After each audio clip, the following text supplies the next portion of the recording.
S, வீடு, schools, hotels, store room இங்கெல்லாம் partition wall கட்டணும்னாலும் இப்போ பில்டிங் ஓனர்ஸோட first choice Renocon Rapid Wall Panels. இந்த கிறிஸ்துமஸை இன்னும் அழகாக்க காஞ்சிபுரம் SM சில்க்ஸில் 60% வரை சிறப்பு தள்ளுபடி. அருகில் உள்ள ஷோரூமை இப்பவே விசிட் பண்ணுங்க. ஆஹா, நோ காம்ப்ரமைஸ். உங்க சைடுலயும் எங்க சைடுலயும். It's a GT promise. GT Holidays, South India's #1 travel brand. BJP ஆசைப்படுது போலயே என்டிஏ கூட்டணிக்குள் விஜயை கொண்டு வரணும்னு ஏதோ முயற்சி நடக்கிற மாதிரி தெரியுது. அது போன மாதம் கரூருக்கு முன்னாடி, இப்போ கிடையாது. இல்ல எடப்பாடியும் ஆசைப்பட்டாருல்ல, அது முன்னாடி, இப்போ கிடையாது. அதுவும் போன மாசம். இப்போ விஜய் அவர்களே வந்தாலும் டெப்டி சிஎம் போஸ்ட் ஆஃபர் இருந்தது அவர் காலத்தில். நீங்கள் வந்து பவன் கல்யாண் மாதிரி ஆகலான்னு. இப்போ அந்த ஆப்ஷன் இருக்கிற மாதிரி தெரில விஜய்க்கு இல்ல. எதுக்கு? கேஸை போட்டு டைட் பண்ணிட்டு ட்ரையல் பார்க்க விட்டு கோர்ட்டாக சுற்றி இருந்தால் அதுக்கே நேரம் இருக்கும்ல. எதுக்கு தேர்தல்? சார் இப்போ விஜய்க்கு அப்போ இந்த சிக்கல் முடியல, இன்னும் தொடரும்ன்றீங்க. சரி, இப்போ குத்தது என்ன summon? Witness summon. Suspect summon குத்தா சார்ஜ் ஷீட்டில் எஃப்ஐஆரில் பேரை சேர்த்துட்டு ராஜாக்கு ராஜா சண்டை, தலைமைக்கு தலைமை சண்டை, ரைட்டா? உண்மையிலே திமுக வர்சஸ் தாவேகா மாற்றுனா விஜய் எங்கே நிற்கணும்? கொளத்தூரில் நிற்கணும். சப்பா சரியான போட்டி. சும்மா வாயிலேயே வடை சுட்டுட்டு ஆட்டின்னு விட்டு போயிடுறது. இது கிடையாது சார் அரசியல். விஜய் அண்ணா வந்து ஓட்டு கேட்க மாட்டார், தொகுதியாக வரமாட்டார், பொதுக்கூட்டம் பேச மாட்டார், அப்புறம் மாநாடு எதுவும் போட மாட்டார், அதுக்கப்புறம் போராட்டம் நடத்த மாட்டார். ஆனால் அவருக்கு நம்ம ஓட்டு போட்டு அவரை முதலமைச்சராக உட்கார வைக்கணும். ஏன் அப்படின்னா எங்களுக்கு திமுக பிடிக்கல, ஆனால் திமுக. இந்த அரசியலுக்கு எவ்வளோ ஓட்டு கிடைக்கும்னா உங்களால் சிஎம்லாம் ஆக முடியாது. கூட்டணி ஆட்சிக்கு கூட உங்களுக்கு இடம் இருக்காது. படம் வருமா வராதா ஜனநாயகன்? அது விஜய் அவர்கள் கையில் தான் இருக்குது. February 15 இல்லை February இறுதிக்குள்ளே இந்த படம் ரிலீஸ் ஆகலைன்னா அடுத்த ஒரு 30 நாளில் அந்த படம் அதுக்கப்புறம் எலெக்ஷனுக்கு அப்புறம் தான் ரிலீஸ் ஆகுன்ற மாதிரி நான் புரிஞ்சேன். இப்போ ஏதோ நெருக்கடி கொடுக்குறாங்க சார் பிஜேபி, அமித்ஷாவால ஏதோ நெருக்கடி. என்ன சார் நெருக்கடி கொடுத்தாங்க? ஆக்சுவலாக அழுத்தம் ஆரம்பிக்கல. இன்னும் அரசியல் அழுத்தம் எப்படி இருக்கும்னா அரவிந்த் கெஜ்ரிவாலுக்கு நடந்த மாதிரி, ஹேமந்த் சோரனுக்கு நடந்த மாதிரி, செந்தில் பாலாஜிக்கு நடந்த மாதிரி இருக்கும். இந்த கேஸில் வந்து அப்படியே பொத்தனா போல கூட்டுன்னு போகிறீங்க, பொத்தனா போல கூட்டு வரீங்க.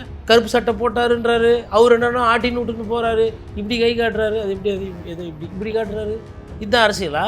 நேற்று புதுசு என்ன வெள்ளை சட்டை போட்டு போகிறது தான் புதுசு. போன வாட்டி கருப்பு சட்டை, இந்த வாட்டி வெள்ளை சட்டை. அத்த முறை காவி சட்டைன்னு போடுவீங்களா?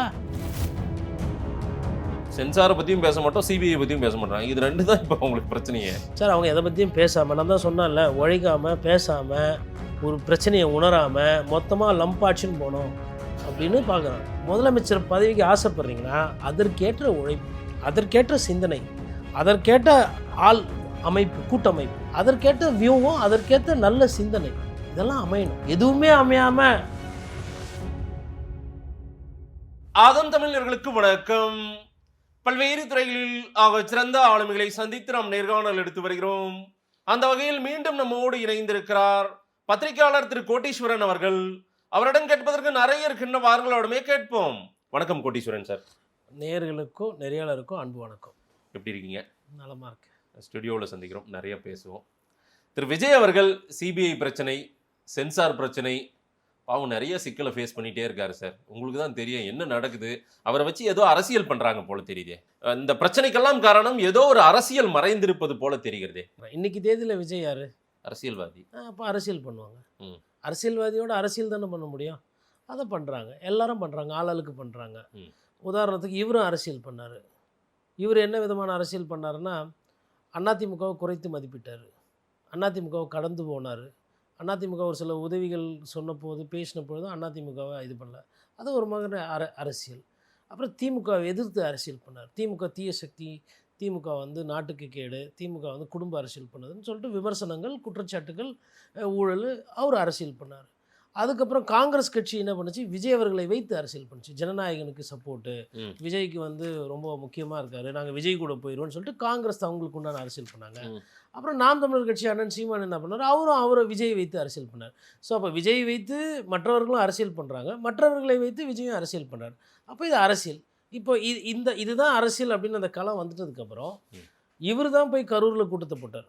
வட சென்னையில் நடக்க வேண்டிய ஒரு கூட்டத்தை ப்ரீபோன் பண்ணி அந்த இடத்துல போய் பண்ணி அங்கே ஒரு துயர சம்பவம் நடந்து விசாரணை என்பது வந்திருக்கு. அன்எக்ஸ்பெக்டட் தானே இது. வந்து அவர் திருவள்ளூரில் நடக்க வேண்டியது கரூருக்கு மாறி இருக்குன்னா ஏதோ ஒரு இல்லைங்க. அரசியலில் வந்து எதிர்பாராத விஷயம் எது எப்போ வேணால் மாறும், எது வேணால் நடக்கும், கெட்டது நிறைய நடக்கும். அதற்கெல்லாம் உங்களை நீங்கள் ஃபஸ்ட்டு தயார் பண்ணிக்கணும், அதற்கு ஏற்றாறு போல் இருக்கணும். இப்போது இந்த படம் வந்து ரிலீஸ் பண்ண முடியாது, இதனால சிக்கல் வரும்னு சொல்லிட்டு இப்போ 2 நாளாக ஓடிக்கிட்டு இருக்கு. இன்றைக்கி வந்து ஜனநாயகன் பற்றி ஹியரிங் வருது ஹைகோர்ட்டில், என்ன சொல்ல போகிறாங்கன்னு சொல்லிட்டு. அப்போ நான் என்ன நினைக்கிறேன்னா, அந்த படத்தில் வந்து அரசியல் படம், அது இட்ஸ் அ பொலிட்டிக்கல் மூவி, அதில் பொலிட்டிக்கல் கண்டென்ட் இருக்குது. அரசியல்வாதிகளையும் அவங்க பண்ணக்கூடிய ஊழல்களை பற்றி அவருக்கு பேசுகிறாரு. அது நாட்டில் இருக்கிற பிரச்சனை, உண்மையிலே அதை பற்றி பேசணும் தான். அது உச்சகட்டமாக இருக்கக்கூடிய விஜய் போன்றவர்கள் பண்ணும்போது அது பேசப்படும். ஆனால் விஜய் அவர்களை என்னவா பார்ப்பாங்கன்னா, தாவேக கட்சியினுடைய தலைவராக பார்ப்பாங்க. இவர் வந்து இதை வைத்து பிரச்சாரம் பண்ணுறாரு. நாளைக்கு மற்ற கட்சிகள் யாருன்னா கோர்ட்டுக்கு போனாங்கன்னா அப்போ தேர்தல் ஆணையம் என்ன பண்ணும்? அந்த படத்தை தடை விதிக்கும். இந்த மாதிரி நிறைய படங்களை தடை விதித்திருக்கு. இது தேர்தல் ஆணையம் போகுமா சார்? சென்சார் தானே? சென்சார் ஃபர்ஸ்ட் வருது. சென்சார் வந்ததுக்கு அப்புறம் படத்தை ரிலீஸ் பண்ணணும்னு போட்டு டேட்டு போடுப்போ, அப்போ தேர்தல் ஆணையம் டேட் அனௌன்ஸ் பண்ணிட்டாங்க அப்படின்னா, அப்போ மாடல் கோட் ஆஃப் கண்டக்ட் வந்துச்சுன்னா political films have been banned from this.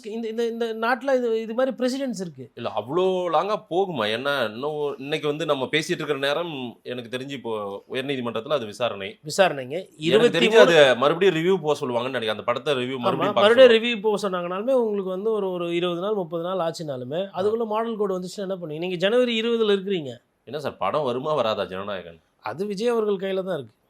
என்ன நீங்கள் சார், இது வந்து ஒரு படம் சார், அரசியல் புரிந்தவங்களுக்கு புரியும். அப்போ இந்த படத்தை வச்சு அவரை டிமாண்ட் பண்ணுறாங்க, அவரை நிர்பந்திக்கிறாங்க, அவருக்கு சிக்கல் கொடுக்குறாங்க, அப்படி தானே? சிக்கல் கொடுக்குறாங்க தாங்க, இல்லைன்னு. ஆனால் இது புதுசு கிடையாதுல்ல. இல்லை இந்த மாதிரி எந்த படத்துக்குமே நடக்கலைல்ல. இந்த மாதிரி எந்த படத்துக்குமே நடக்கலை. சரி, அப்போ அவங்க சொன்ன கட்டெல்லாம் வந்து எடுக்கணும்ல. இப்போது பராசக்தியில் கட்டு நிறையா, அவங்க என்ன சொன்னாங்க? நாங்கள் எல்லாத்தையும் நீக்கிடுறோம், நீங்கள் சொல்கிறத நாங்கள் கேட்குறோம், படத்தை ரிலீஸ் பண்ணால் போதுன்னு சொல்லிட்டு பண்ணிட்டு போயிடும். பராசக்திக்கும் இதே பிரச்சனைலாம் வந்ததில்ல. இப்போ ஜனநாயகனை பொறுத்தவரையிலும் அங்கே வந்து அந்த நெகோசியேஷன்ஸ் டிலே ஆகுது. இன்னொன்று, ஒரு கீழே வந்து ஒரு பெஞ்சில் வந்து ஒரு விஷயத்தை கேட்கும்போது நீங்கள் என்ன பண்ணுறீங்க? நான் மேலே போகிறோன்னு அப்பீல் போகிறீங்க. அப்போ அந்த பெஞ்சில் இருக்கவங்க என்ன பண்ணுறாங்க? சிரிச்சுக்கிட்டு சரி போங்க மேலே போனாங்க. மேலே போனோன்னு என்ன ஆகுது? மேலெல்லாம் எதுக்கு உடனே வரீங்க? இதுனா அவ்வளோ பெரிய பிரச்சனையா? நாட்டுக்கு இதுதான் ரொம்ப முக்கியமான பிரச்சனை. சுப்ரீம் கோர்ட் இதுக்காக திறந்து வச்சுக்கிறோம், போயிட்டு கீழே போய் கேட்டுன்னு வாங்க அப்படின்னு சொல்லி கீழே ஹைகோர்ட்டுக்கு அனுப்புகிறாங்க. இப்போ திருப்பி வருதா கீழே ஹைகோர்ட்டுக்கு? சரி, இப்போ ஹைகோர்ட்டில் வந்த உடனே இது ஒரு படமாக பார்க்கணும். சரி, கோர்ட்டை பொறுத்தவரையிலும் நிறைய பிரச்சனைகள் இருக்குது, நாட்டு பிரச்சனைகள் இருக்குது, மக்கள் பிரச்சனைகள் இருக்குது.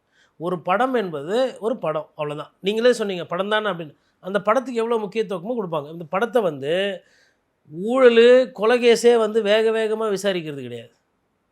இப்போ ஸ்டெர்லைட் துப்பாக்கி சூடில் சுட்டவங்களுக்கோ இல்லை இது பண்ணவங்களோ எதனா தண்டனை கிடச்சிதா? கரூர் சம்பவம் எத்தனை நாள் ஆச்சு?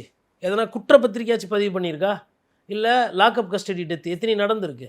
எத்தனை பேருக்கு தண்டனை வந்திருக்குது? ஸோ இங்கே பிரச்சனை என்னென்னா, நீதிமன்றமாகட்டும் தீர்ப்பு என்பது ஸ்லோவாக தான் போயிட்டுருக்கு. அப்போ ஸ்லோவாக போயிட்டுருக்கிறத நீங்கள் ஃபாஸ்ட் ஃபார்வர்ட் பண்ணி எடுத்துன்னு வந்தீங்கன்னா தான் நீங்கள் சொல்கிற மாதிரி அந்த ஒரு 15 நாளில் 20 நாளில் படம் ரிலீஸ் ஆக முடியும்.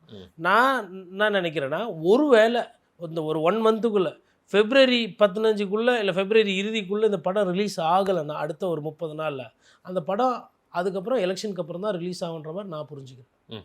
ஏன்னா இதற்கு முன்னாடி எடுத்துக்காட்டுகள் இருக்குது. நிறைய நேரத்தில் தேர்தல் நேரத்தில் பிரதமர் மோடி அவர்களை வைத்து ஒரு படம் வந்துச்சு, அந்த படத்தை வந்து நிப்பாட்டினாங்க. ஒரு சில வெப் சீரிஸ் இருந்துச்சு, போய்கிட்டு இருந்த வெப் சீரிஸே தேர்தல் ஆணையத்திட்ட கம்ப்ளைண்ட் பண்ணிலாம் நிப்பாட்டியிருக்காங்க. அப்போது முன்னாடி செஞ்ச ஒரு விஷயத்தை தான் நம்ம பேசுகிறோம், எதுவுமே புதுசாக பேசலை. அப்போது படத்தை பொறுத்தவரையில் இது. இன்னொன்று, இவரே தான் வந்து சிபிஐ கிட்ட, அதாவது இவர் கேட்டது special investigation team SIT court monitor, அதாவது நீதிமன்றம் சார்பாக மானிட்டர் பண்ணணும்னு சொல்லி இவங்க கேட்டு போகிறாங்க. அப்போது ஒரு விஷயம் புரிஞ்சுக்கணும், மாநில காவல்துறையில் இருக்கிற காவல்துறை விசாரிச்சது தான் ஒரே ஒரு டிபார்ட்மெண்ட்டு போலீஸ், அதோடு முடிஞ்சு போச்சு. இது மத்திய அரசுக்கிட்ட போச்சுன்னா சிபிஐ விசாரணை போய் எஃப்ஐஆர் போட்டால் நாளை பின்ன இந்த கூட்டத்தை போடுறதுக்கு யார் பணம் செலவு பண்ணது, அந்த பணம் கரெக்டான முறையில் வந்ததா தப்பான முறையில் வந்ததா அப்படின்னு அதெல்லாம் நோண்ட ஆரம்பித்தாங்கன்னா என்ஐஏ உள்ளே வரும், national investigation agency. CBI FIR போட்டிருக்கும்போது அமலாக்கத்துறை உள்ளே வரலாம். என்ஐஏ உள்ளே வந்தால் இன்கம் டேக்ஸ் டிபார்ட்மெண்ட் ஆல்ரெடி பார்த்துக்கிட்டு இருக்கு. வரி ஐபி சம்மந்தமாக ஒரு சில வழக்கு, ஒரு கார் வாங்கினதுலேயே ஒரு பிரச்சனை ஒன்று ஆகி அது ஒரு கோர்ட்டில் ஒன்று இருந்தது. பழைய ஃபைலெல்லாம் தூசி தட்ட ஆரம்பிக்கும். அப்போது உங்களுக்கு வந்து என்ன ஆகுது, ஒரு சைடு இன்னும் தேர்தல் ஆணையத்தில் சின்னம் வரல, தேர்தல் ஆணையத்துக்கு முன்னாடி இந்த படம் போச்சுன்னா அது ஒரு கேள்விக்குறி. அதுக்கப்புறமா பார்த்தீங்கன்னா உங்களுக்கு சிபிஐ இருக்குது, அமலாக்கத்துறை எதுலனா யார் எஃப்ஐஆர் போட்டாலும் உள்ளே போகிறதுக்கு தயாராக வெயிட்டிங்கில் இருக்குது. இப்போது ஆதவர்ஜுன் அவர்களை வந்து இந்த ஃபங்க்ஷனுக்கு ஒரு எஃப்ஐஆர் இருக்குது, அந்த எஃப்ஐஆரில் ஆதவர்ஜுன் பேர் இருக்குன்னா எங்கே எது எஃப்ஐஆர் இருந்தாலும் அந்த நிகழ்வோ அந்த சம்பவத்துக்கோ பணம் பயன்படுத்தப்பட்டிருக்கு, அந்த பணத்தோட மூலதனம் என்ன, அந்த பண பரிவர்த்தனையோட வாள் எங்கன்னா தலை என்ன, அது யார் காசு கொடுத்தா, எங்கேருந்து கொடுத்தாங்க, கொடுத்தவங்க நல்லவங்களா கெட்டவங்களா, அது என்ன நோக்கம், அவங்க என்ன வியாபாரம் பண்ணுறாங்கலாம் ஆராய்வாங்க. இல்லை இது டீப் ரூட்டில் அடுத்தடுத்து வேற வேற தேடி போய் எடுப்பாங்க அப்படின்னா இவங்களா போய் வாண்டடாக வண்டியில் ஏறிட்டாங்க, வசமாக மாட்டிட்டாங்களா? தெரியாது. பாலைவனத்துக்கு போனோம், அதாவது இங்கே வந்து குளிர் அடிக்குது, பாலைவனத்தில் போனால் சூடாக நல்லாயிருக்கும்னு நினச்சிட்டு போனாங்க. அங்கே போனால் அங்கே கதையே வேறு, அந்த அட்மாஸ்பியர் இன்னும் இதை விட மோசமாக இருக்குது. இல்லை சூழல் அப்படி மாறி இருக்கா என்ன? விஜய் சூழல் யாருக்காக இருந்தாலும் அப்படி தாங்க மாறும். அதனால தான் சிபிஐயோட ஒரு எஃப்ஐஆர்னாவே எல்லாரும் பயப்படுறதுக்கு, அரசியல்வாதிகள் பயப்படுறதுக்கு என்ன காரணம்? இப்போது இங்கே ஒரு வேலை இருக்கிறாரு இவர் விஜய் அவர்கள். இல்லை இங்கேயுமே அவருக்கு பிரச்சனை தானே? இல்லை அதுதான் இங்கே இருக்கிற பிரச்சனை. என்ன 3 மாதம். இன்னொன்று இதில் தேர்தல் நேரத்தில் 40 நாள் மாடல் கோட் ஆஃப் கண்டக்ட் வந்துடும். மாடல் கோட் ஆஃப் கண்டக்ட் வரும்போது தேர்தல் வேலையை தான் பார்க்கும் அரசு எந்திரும், காவல்துறை. அப்போ உட்காந்து விஜய் அவர்களை விசாரணை அது இதுன்னு போட்டு பண்ண முடியாது. இன்னொன்று இங்கே வந்து திமுக விஜய் அவர்களை பார்த்து 5 எஃப்ஐஆர் போடலை, அதான் உண்மை. எஃப்ஐஆரில் பேரை சேர்க்கலை. விஜய் கைது பண்ணுறதுக்கு பயம் திமுகவுக்கு. எங்கே அது பேக் ஃபயர் ஆகி நம்மளோட கட்சியை பாதிக்குமோ அப்படின்ற மாதிரி இருந்தாங்க. ஆனால் இவங்க என்ன பண்ணிட்டாங்க, இது எங்கே நமக்கு பிரச்சனை ஆகிடுன்னு சொல்லிட்டு மேலே போய் சிபிஐயில் மாட்டாங்க. பாஜகவுக்கு என்னங்க இருக்குது தமிழ்நாட்டில் இழக்கிறதுக்கு பெருசா? பாஜக வந்து இங்கே ஆள்ற கட்சி கிடையாது. விஜய் அவர்கள் அவங்க கூட்டணியில் இல்லை. விஜய்க்கு வந்து எதுக்கு பாஜக ஃப்ரெண்ட்லியாக இருக்கணும்? போட்டு வை ஒரு எஃப்ஐஆர், வழக்கை டைட் பண்ணி விடுங்க, யூஸ் ஆவார். அவங்க ரேடாரில் இப்போ தமிழ்நாடு இருக்கா இல்லையா? அமித்ஷா மோடியினுடைய ரேடார் அவங்க ரேடாரில் இருக்கு. ஆனால் அவங்களுக்கு என்ன ஸ்டேக்கு? சரி, இப்போ எடப்பாடி பழனிசாமி எவ்வளோ சீட்டு கொடுத்துருவார் பிஜேபிக்கு? 70 சீட்டு கொடுப்பாரா? 30லேருந்து 35 கொடுத்தா பெரிய விஷயம். 25லேருந்து 30 ரைட்டுங்களா? யதார்த்தத்தை பேசுவோம். போன வாட்டி வாங்கினதுலேருந்து ஒரு 5 சீட்டு கூட, 10 சீட்டுலாம் வந்து யார் எந்த கட்சியும் கொடுக்குற மாதிரி தெரில எந்த கட்சிக்கும். அப்படி இருக்கும்போது 30 சீட்டுக்கு பொழுதுக்கும் அமித்ஷா உட்காந்து தமிழ்நாடு அரசியல் ஃபுல்லாக தலையில் போட்டு இது பண்ணிக்கின்னு எல்லாம் பண்ணணுமா? யாரும் ஒரு கட்சி ஓகே திமுக எதிர்க்கணும், அது பாஜக திமுக எதிர்க்கும், அதோட சரி எல்லாத்தையும் இது பண்ணிட்டு இருக்க மாட்டாங்க. இவராக போய் தேவையில்லாமல் வாண்டடாக ஏறி மாட்டிக்கின்னு சொதப்புது. இன்னொன்று, கொள்கை ரீதியாக அவங்க வந்து பாசிச பாஜக கொள்கை ரீதியாக நீங்கள் எதிர்க்கிறீங்க. கொள்கை ரீதியாக எதிர்க்கும் போது அவங்க என்ன பண்ணுவாங்க? அவங்களுக்கு வாய்ப்பு வரும்போது அவங்களும் லைட்டாக இப்போது எஃப்ஐஆரில் பேர் போடணுன்னா தான் அந்த சட்டப்படி தப்பு. எஃப்ஐஆரில் பேர் போட்டால் it is done as per procedure. Allu Arjun வந்து ஒரு சினிமா தொலைக்காட்சியில் வந்துட்டு ஒரு தேட்டருக்கு போனதுக்கே ஒரு வழக்கு போடப்பட்டது, எஃப்ஐஆர் போடப்பட்டது. ஜெயிலில் வந்து ஒரு நாளோ 1.5 நாளோ அந்த ஸ்டேஷனில் வச்சு விசாரித்தாங்க. அப்புறம் பிரசிடென்ட்ஸ் இருக்குல்ல, புதுசாக விஜய் சாருக்குன்னு செய்யல. படம் இந்த நாட்டில் வந்து தள்ளி போயிருக்குது. இந்த மாதிரி ஒரு வழக்குகள் வந்தால் எஃப்ஐஆர் போடப்பட்டிருக்கு, கைது நடவடிக்கை நடந்திருக்குது. பண பரிவர்த்தனையில் வந்துட்டு உங்களுக்கு பணம் டேக்ஸ் கட்டலைன்னா வரி ஏய்ப்பு கேஸ் இருக்குது. இதெல்லாம் எல்லாருக்கும் நடந்தது தானே. இதில் இவரான்னு போய் தேடி பண்ணலையா? நம்ம என்ன புரிஞ்சுக்கிறோன்னா விஜய்க்கு அழுத்தம், விஜய்க்கு எக்ஸ்ட்ரா. இன்னும் ஆக்சுவலாக அழுத்தம் ஆரம்பிக்கல. இன்னும் அரசியல் அழுத்தம் எப்படி இருக்கும்னா அரவிந்த் கெஜ்ரிவாலுக்கு நடந்த மாதிரி, ஹேமந்த் சோரனுக்கு நடந்த மாதிரி, செந்தில் பாலாஜிக்கு நடந்த மாதிரி இருக்கும். வெளியிலே வர முடியாது. உள்ளே தூக்கி போட்டு லாக் பண்ணாங்கன்னா லாக் பண்ணது தான். இல்லை இவர் விட்னஸ் தானே சார் விஜய்? எப்படி விட்னஸ்? இந்த கேஸில் அவர் விட்னஸாக தானே கூப்பிட்டு இத்தனை 2வது முறை. அதுதான். அப்போது நான் என்ன புரிஞ்சுக்கிறேன்னா பிஜேபியை வந்து அவருக்கு வந்துட்டு வசதி வாய்ப்புகள் செஞ்சு கொடுத்துருக்கு இந்த நொடி வரையிலும். ஜனநாயகன் படத்தில் அழுத்தம் இருக்கா, அது பிரச்சனை அப்படின்னா அது என்னால் புரிஞ்சிக்க முடியுது. பட் சிபிஐ கேஸை பொறுத்தவரையிலும் விஜயோட காரு உள்ள வரலும் போகுது, Y+ செக்யூரிட்டி கொடுத்து அவரை நடத்துகிறாங்க. அவரை குற்றவாளி மாதிரி பார்க்கல இந்த நொடி வரலாம். ஆனால் குற்றவாளியாக பார்க்கக்கூடாதுன்னு எதுவும் இல்லையே. இவரை பார்க்க தானே வந்தது கூட்டம். இவர் தானே மேலேருந்து பார்த்தாரு. சரி, இவரை குற்றவாளியாக சேர்க்குறாங்கன்னா இவர் கோர்ட்டுக்கு போய் நிவாரணம் வாங்கிக்கலாமே. என்னை குற்றவாளியாக சேர்த்தது தப்புங்க, நான் லேட்டாக தான் போவேன், என்னை பார்க்குறதுக்கு அவங்க காத்திருப்பாங்க, லேட்டாக போனது ஏன் தப்பா, இல்லை அவங்களுக்குள்ளே தள்ளி விழுந்தது அவங்க தப்பான்னு கூட வாதம் வைக்கலாம். இல்லை வேறு ஏதோ சதின்னு கூட சொல்லலாம். அது கோர்ட்டு முடிவு பண்ணும் இவர் பேரை சேர்த்தது சரியா தப்பான்னு. ஆனால் ப்ரொவிஷன்ஸ் இருக்குது, சட்டத்தில் அதுக்கு இடம் இருக்குன்னா இடம் இருக்குது, அது சட்டப்படி செல்லுன்னா செல்லும். அப்போ அது என்ன நெருக்கடி? நான் என்னென்னு பார்க்குறேன்னா அரசியல் காரணங்களால் விஜய் கட்சி வச்சிருக்கிற ஒரே காரணத்தினால தான் இந்த நொடி வரலாம் அவர் மேலே வந்து எஃப்ஐஆர் சேர்க்கலை. சார்ஜ் ஷீட்டில் அவர் பேர் வரும் அப்படின்ற மாதிரி. ஏன்னா ஒரு வழக்கறிஞராக கேட்டிங்கன்னா 100% அவர் பேர் வழக்கறிஞராக பார்த்தீங்கன்னா சார்ஜ் ஷீட்டில் இருக்கணும். சார்ஜ் ஷீட்டில் இல்லைன்னா இது வந்து அரசியல் ஓர வஞ்சனை. விஜய் வந்து தப்பிக்கிறதுக்கு பாரதிய ஜனதா கட்சி உதவுகிறதுன்றது நான் புரிந்து கொள்வேன். என்ன சார் சிக்கலும் இருக்குன்ற ஒரு செய்தி சார்? 41 பேர் செத்து போயிருக்கிறாங்க, ஒருத்தர் 2 பேர் கிடையாது, குழந்தை செத்து போயிருக்குது. அந்த குழந்தைக்கு அரசியலும் தெரியாது, ஒரு மண்ணும் தெரியாது, வாழ வேண்டிய குழந்தை செத்து போயிருக்குது, குடும்பமாக செத்து போயிருக்காங்க. புரியுதுங்களா? மேபி கொடுக்குற காம்பன்சேஷனாலேயோ இல்லை ஒருத்தர் மீது இருக்கக்கூடிய பற்றுனாலேயோ அமைதியாக இருக்கலாம். அதனால் அது நியாயமோ அது தர்மமோ கிடையாது. செத்ததுக்கு யார் காரணம்? போடுங்க, எஸ்பி மேலே போடுங்க எஃப்ஐஆர், அங்கே இருந்த காவல்துறை மீது சார்ஜ் ஷீட் போடுங்க. இல்லை உங்களுக்கு செந்தில் பாலாஜி மேலே சந்தேகம் இருந்தால் அவர் மேலேயும் சார்ஜ் ஷீட்டை போடுங்க. விஜய் மீதும் சார்ஜ் ஷீட்டு போடுங்க, எல்லார் மீதும் எஃப்ஐஆரில் போடுங்க. கோர்ட்டு பார்க்கும் ட்ரையலில், நீதிமன்றம் பார்த்து முடிவு பண்ணட்டும், சட்டத்தின்படி போகட்டும். போடவே மாட்டேன் அப்படின்னா இப்போ நாளைக்கு வேறு யாருன்னா ஒரு கன்சாமியோ முன்சாமியோ இல்லை ஒரு ஆல்பர்ட்டோ இல்லை ஒரு ஜமாலோ பண்ணியிருந்தா இது மாதிரி விடுவீங்களா? ஒரு சின்ன ஹிட் அண்ட் ரேஸ், ஒரு பணக்கார வீட்டு நாய் குட்டி வச்சுக்கோங்க, இடிச்சிட்டாவே சிசிடிவி பார்ப்பீங்க, அதை பார்ப்பீங்க, இதை பார்ப்பீங்க, விபத்து தான் அதுவும். ஆள் போய் அரெஸ்ட்லாம் பண்ணியிருக்கிறாங்கல்ல, இல்லை ஒரு ஆளை இடிச்சிடுறாங்க, விபத்து தான். நம்ம என்ன கம்மன் விட்டுருவோமா? காவல்துறைக்கு கடமையை செய்யாதா, கைது செய்யாதா, விசாரிக்காதா? இந்த கேஸில் வந்து அப்படியே பொத்தனா போல கூட்டுன்னு போகிறீங்க, பொத்தனா போல் கூட்டு வரீங்க. கருப்பு சட்டை போட்டாருன்றாரு, அவர் என்னன்னா ஆட்டின்னு விட்டுன்னு போகிறாரு, இப்படி கை காட்டுறாரு, அது எப்படி, அது எது இப்படி காட்டுறாரு? இதுதான் அரசியலா? வேறு யாருன்னா இருந்தால் பயந்து தலைகளெல்லாம் சுற்றி ஓடி இருப்பாப்புல. நீங்கள் திமுகவும் பாஜகவும் அவரோட அரசியல் இதை பார்த்துக்கிட்டு ஒரு பயம், அவருக்கும் பயம். தெனாலி படம் பார்க்குற மாதிரி இருக்குதுங்க, எதைத்தாலும் பயம். கைது செய்ய பயம், பிரச்சாரம் பண்ண பயம், வீட்டை விட்டு வெளில வர பயம், எலெக்ஷன் கமிஷன் பார்க்க பயம், படம் ரிலீஸ் பண்ண பயம். யாருன்னா எதனா ஒரு ஆக்கப்பூர்வமான அரசியல் நடக்குதா இங்கே? மக்களுக்கு அவ்வளோ பிரச்சனை இருக்குது. எது இப்போ படம் ரிலீஸ் ஆகணும், படம் ரிலீஸ் ஆகணும், படம் ரிலீஸ் ஆகணும். சரி, படம் ரிலீஸுக்கும் ஒரு சில பத்திரிகைகள் இன்றைக்கி பேப்பரில் தலைப்பு செய்தி என்ன தெரியுங்களா? விஜய் டெல்லியிடம் போதிய போலீஸ் பாதுகாப்பு இல்லை என்று சொன்னார். இதையே திருப்பி வார்த்தையை மாற்றி மேலே ஒரு வார்த்தையை மாற்றுறான், இங்கிலீஷ்லேயும் மாற்றுறான், தமிழ்லேயும் மாற்றுறான், எல்லாத்துலேயும் ஆத்துறான். நேற்று நியாயப்படி, நான் ஒரு பத்திரிக்கையாளர், அந்த தொழிலில் இருக்கிறதால சொல்கிறேன், நேற்று நியாயப்படி தலைப்பு செய்தி தமிழக மக்களுக்கு 1.6 TMC தண்ணி குடிநீர் தேக்கம் மாமல்லன் பேரில் தேக்க நீர் ஆரம்பிக்கிறாங்க வேலை. 360 கோடி. தென் சென்னைக்கு மக்களோட நீர் ஆதாரத்தை பெருசு பண்ணுற ஒரு திட்டம். ஐயா முதலமைச்சர் உங்களுக்கு பிடிக்க வேணாம், அவர் ஒரு குடும்ப அரசியல் பண்ணுறாரு, ஊழல் ஆட்சி நடக்குது, அதெல்லாம் ரைட்டு வச்சுக்கோங்க.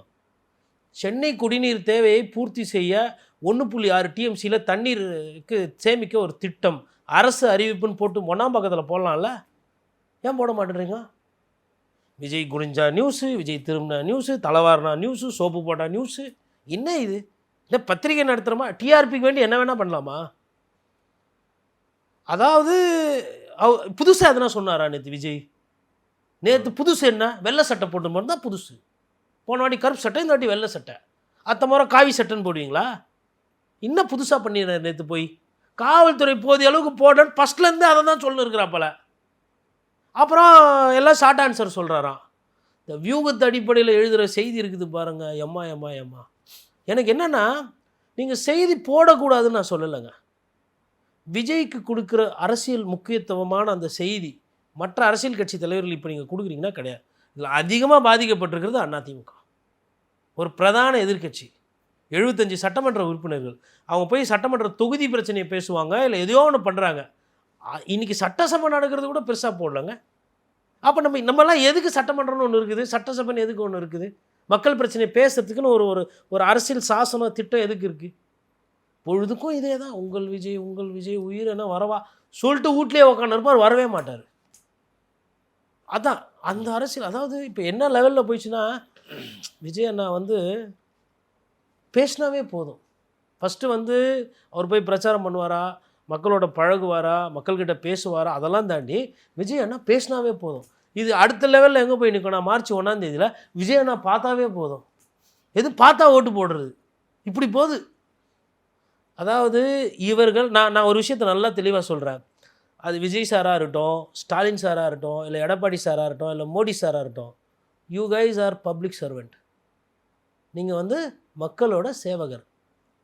மக்களோட சேவகர்கள் மாதிரியா விஜய் நடந்துக்க வராரு? இன்னும் ஆரம்பிக்கவே இல்லை. அதுக்குள்ளே தன்னை ஒரு முதலமைச்சராக நினைத்து கொண்டு அவர் ஒரு சில வியூகங்கள்ல இருக்க. தெருவில் நடந்து போக முடியும் அவரு? சார் இல்லை, நான் ஒரு தெருவிலலாம் நடந்து போக சொல்லியா, மக்கள்கிட்ட பழக தான் சொல்கிறேன். சரி, உங்கள் வீட்டுக்கு தான் கூப்பிட்டு பழகுங்க. பொங்கல் கொண்டாடுறேன்னு தானே வந்தீங்க லீவ் கேட்டு. அப்படி தான் நான் செய்தி பச்சேன். நான் அங்கே இல்லை, நான் பார்க்கல. இவங்களும் சொல்ல, அவங்களும் சொல்ல, யாரும் சொல்ல. ஆனால் 2ஆம் நாள் சம்மன் கௌரி இல்லை. கேட்டதுக்கு பொங்கல் கொண்டாட போகிறேன்னாரு.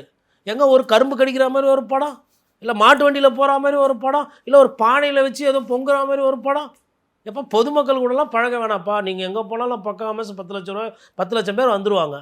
10 பேரை கூப்பிட்டு கட்சிக்காரங்களா, இல்லை ஒரு 20 ரசிகர்களை கூப்பிட்டு, இல்லை அவங்க கட்சிக்காரங்க கொண்டாடினாங்கன்னு நினைக்கிறேன் நிறைய இடங்கள்ல. சார் விஜய் சாருக்கு ஓட்டா இல்லை விஜய் கட்சிக்காரங்களுக்கு ஓட்டா? யார் முதல்வர்? கட்சிக்காரங்களாம் முதல்வர் ஆக போகிறாங்களா? 234 தொகுதியில் உங்கள் விஜய், சோழவந்தான் உங்கள் விஜய், மதுரை மத்தி உங்கள் விஜய். அப்போ பிடிஆர்னா கோலி விளையாடுறாரா மத்தியில்? எங்கே நில்லுங்க பார்க்கலாம் மதுரை மத்தியில் போய் பிடிஆர் எதிர்த்து. இல்லை விராலிமலை விஜயபாஸ்கர், இல்லை ஒரு புச்ச தொகுதி கரூர் செந்தில் பாலாஜி, இல்லை அதிமுக கடந்து போயிடுங்க, எடப்பாடியில் போய் நில்லுங்க. நினச்சி பார்ப்பீங்களா சேலத்தில் போய் நிற்க? சும்மா. இல்லை கொளத்தூர் தான் தீய சக்தி, திமுக ஒழிக்கணும். எங்கேருந்து ஒழிக்கிறது? ஃபஸ்ட்டு தொகுதி கொளத்தூர் தானே. நீங்கள் தலைமைனா ராஜாக்கு ராஜா சண்டை, தலைமைக்கு தலைமை சண்டை, ரைட்டா? உண்மையிலே திமுக வர்சஸ் தாவேகா மாற்றுனா விஜய் எங்கே நிற்கணும்? கொளத்தூரில் நிற்கணும். சப்பா சரியான போட்டி. சும்மா வாயிலே வடை சுட்டுட்டு ஹாட்டின் விட்டு போயிடுறது. அப்புறம் இப்படி, அப்புறம் வைப்ஸ், அப்புறம் ஸ்பீக்கர் மேலே ஏறி டான்ஸ் ஆடுறது. இது கிடையாது சார் அரசியல். இவர் அரசியலே பண்ணாமல் இவர் பண்ணுறத அரசியல்னு சொல்லிகிட்டு இருக்கிறார். அங்கே தான் பிரச்சனை. இப்போது உங்களுக்கு நான் கருப்பட்டி கலரில் கருப்பாக இருக்குது, போண்டா மாதிரி இருக்குது, அதை சுட்டுட்டு இதுதான் இட்லின்னு குத்தா நீங்கள் என்ன நம்புவீங்களா? சிரிப்பீங்களா? சிரிப்ப மாட்டீங்களா? இதுதான் அவர் பண்ணுகிறாரு, இதுதான் அரசியல்ன்றார். அப்போ நம்ம சொன்னோன்னா இவருக்கு அரசியல் தெரில அப்படின்னு மாற்றி விட்றாங்க. அதாவது மக்கள் நல்ல யாருமே எதிர்கொள்ளாத சிக்கலை ஒரு புது அரசியல்வாதி இன்னைக்கு ஒரு திரைப்பிரபலம், உச்ச பிரபலம் ஃபேஸ் பண்ணிட்டு இருக்காரு. அப்படி இருக்கும்போது நீங்க நினைக்கிறதெல்லாம் அவரால் செய்ய முடியாது சார். எதுவும் ப்ராப்ளம் இல்லாம. Correct sir. நவம்பர் மாதம் 17 27 சரியா தேதி ஞாபகம் இல்லை, 2017 டிடிவியோட வீட்டு சம்மந்தப்பட்டவங்க, டிடிவியோட நெருங்கிய நண்பர்கள், அப்புறம் கட்சிக்காரர்கள் 180 இடத்துல ரைடு நடத்தினாங்க. 180 premises, close associates, friends, party workers of TTV Dinakaran raided. ஜெயிலுக்கு போனார், சின்னம் கிடைக்கல. கடைசி வரலாம் செந்தில் பாலாஜியில் இவர் வெற்றிவேல் இங்கேயும் அங்கேயும் ஓடி போய் கட்சியில் பரிசு பெட்டி கொடுத்தாங்க. அழைக்க வைக்கலையா? கஷ்டப்படுத்தலையா? அன்றைக்கி இதே டிடிவி தினகரன் அவர்களுக்கு இந்த ஊடக வெளிச்சம் குத்தமா? சசிகலா அவர்களுக்கு அரசியல் ரீதியாக அழுத்தம் கொடுக்கப்படலையா? நான் எப்படி கையெழுத்து போட்டு கொடுத்துருந்தா அன்றைக்கி கவர்னர் கொடுத்துருந்தா அவங்க தான் சீஃப் மினிஸ்டரு. சசிகலாவுக்கு அரசியல் அழுத்தம் இல்லையா? ஜெயிலுக்கு போகலையா? குற்றவாளின்னு இதை வாங்கிட்டு எல்லாத்தையும் பண்ணி வச்சுட்டு போயிட்டு திருப்பி வந்தப்போ ஒன்றும் இல்லைன்னாங்களா? அவங்களுக்கு அரசியல் நடக்கலையா? எடப்பாடி பழனிசாமிக்கு அவருக்கு பிரச்சனை கிடையாது. அவருக்கு எல்லாமே சுலபமாக வாங்க எடப்பாடி பழனிசாமி அதிமுக பொசிஷனராக உட்காந்துக்கங்க அப்படின்ட்டாங்களா? எவ்வளோ கேஸு போட்டிருப்பாங்க. Lower court, high court, supreme court, election commission, திருப்பி repeat. Lower court, high court, supreme court, election commission, திருப்பி ரிப்பீட்டு. கேசிபி சார் விட்டார்னா ஓபிஎஸ் சார் விட்டா சசிகலா மேடம் விட்டா புதுசாக இன்னொருத்தர் விட்டா யாருன்னே தெரியாது, அவரு ஒருத்தர். இப்போ கூட 15 நாளைக்கு முன்னாடி ஒரு பெட்டிஷனு, எப்போ நீ அதிமுகவே கிடையாது, நீ எதுக்குப்பா இதெல்லாம் போடுறேன்னு சொல்லிட்டு கோர்ட்டாக பார்த்துட்டு எப்போ போங்கப்பா அப்படின்னு சொல்லி அமுச்சு விட்டுச்சு. அப்போ யாருக்கு பிரச்சனை நடக்கல? ஓபிஎஸ் அவர்களுக்கு எல்லாம் அமைதியாக போயிடுச்சா? அவருக்கு போராட்டம் இல்லையா? யாருக்கு தான் சார் போராட்டம் இல்லை? இப்போ கடைசியாக செங்கோட்டையன் போய் விஜய்கிட்ட சேர்ந்துருக்கிறார், அவருக்கே போராட்டம். என்னடா இது பழைய இடமே பரவாயில்ல பொழுது, இது அதை விட மோசமாகுதுன்ற மாதிரி செய்தி வருது. ஆமாம், நீங்கள் பார்க்குறது இல்லையா செய்தித்தாள்? படித்தேன் இன்னைக்கு. அப்புறம் டெய்லி நிற்குது, அப்செட்டில் இருக்கிறாரு, சோகமாக போட்டுக்கிறாங்க செங்கோட்டையன். எப்படி எம்ஜிஆர் காலத்து அரசியல்வாதி, அவருக்கு இல்லையா மனசு கஷ்டம்? அவர்கிட்ட நீங்கள் போய் 4 ரூமுள்ள கேட்டிங்கன்னா உழுவுல உழுவுது. அதில் கொஞ்சம் எக்ஸ்ட்ரீமாலாம் சிலது சொல்லியிருந்தாங்க. நான் எனக்கு டெல்லி லாபியெல்லாம் இருக்குங்க, நான் பேசுகிறேன்னு சொன்னேன். இல்லைங்க நீங்கள் கொஞ்ச நேரம் வெளியேறுங்கன்னு சொன்னதாகலாம் செய்தி எழுதியிருந்தாங்க. நான் படித்தேன்.